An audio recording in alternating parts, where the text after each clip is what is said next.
I'm speaking with Professor Walter Block, the American whose opinion I would highly value on this subject, not Barack Obama, who came over to give us his view on whether we should remain or leave the European Union. So, Walter, thank you very much for joining me. It's always a pleasure to speak to you. My pleasure. Let me make my remarks under two headings. One, economics, and the other, libertarianism.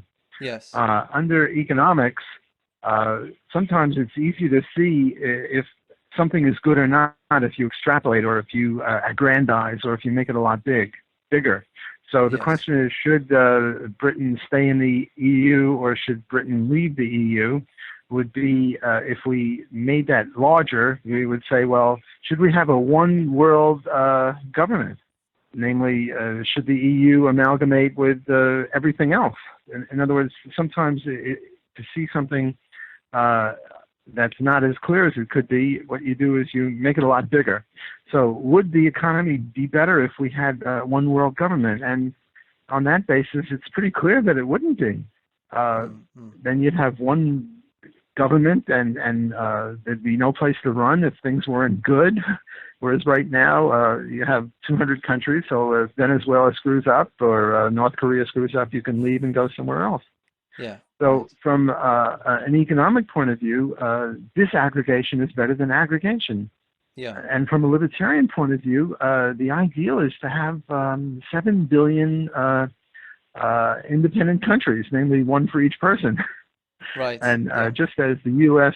seceded from Great Britain in 1776, well, Britain should secede from the EU, and then Scotland should secede from Britain, and a part of Scotland should secede from Scotland until we get down to the individual level.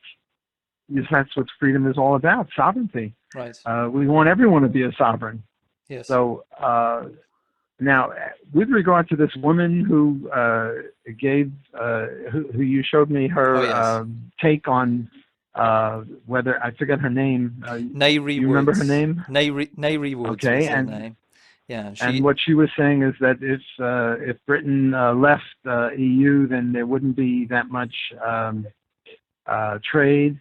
Well, yeah, she said it would be very difficult to make a trade deal. Yeah, yeah. Right. Well, I'm not a big fan of Milton Friedman, but he's very good on free trade. And what he said is that every country should adopt the Hong Kong model. And what's the Hong Kong model? The Hong Kong model is we have a unilateral declaration of free trade with everyone, and if other people have tariffs on our products, we ignore it. We just, it's sort of like two men are sitting in a rowboat and one shoots a hole in the boat. Should the other guy shoot another hole in the boat? No. From Britain's point of view, if the EU is stupid enough to have tariffs on British goods, well, Britain doesn't have to reciprocate. It doesn't have to have tariffs on anyone else's goods. This is why Hong Kong changed from a country that was really a third world country to a first world country in terms of economics. One of the reasons, this isn't the only reason, but one of the reasons is that they had a unilateral declaration of free trade. And instead of having NAFTA and CAFTA and all these EU and other agreements where a bunch of bureaucrats get together in a five-star hotel, what you do is you just declare, we are having free trade with everyone. We have no tariffs, on imports or exports or anything. And if other people want to do it, that's their business. If they don't want to trade with us, or if China or the EU wants to put on tariffs against our exports, well, okay, fine. That's their business. We might tell them that it's foolish, but we're not going to reciprocate and have a trade war with them. Right. So if Britain left the EU, Brexit, I don't think the EU would be stupid enough to not to want to trade with Britain, but if they were that stupid, Britain would just trade with someone else. So I don't see that this woman's analysis is very cogent. Yeah, I think economically illiterate were the words you used of me previously. It didn't seem to make any sense. She seemed to have a very narrow view of things.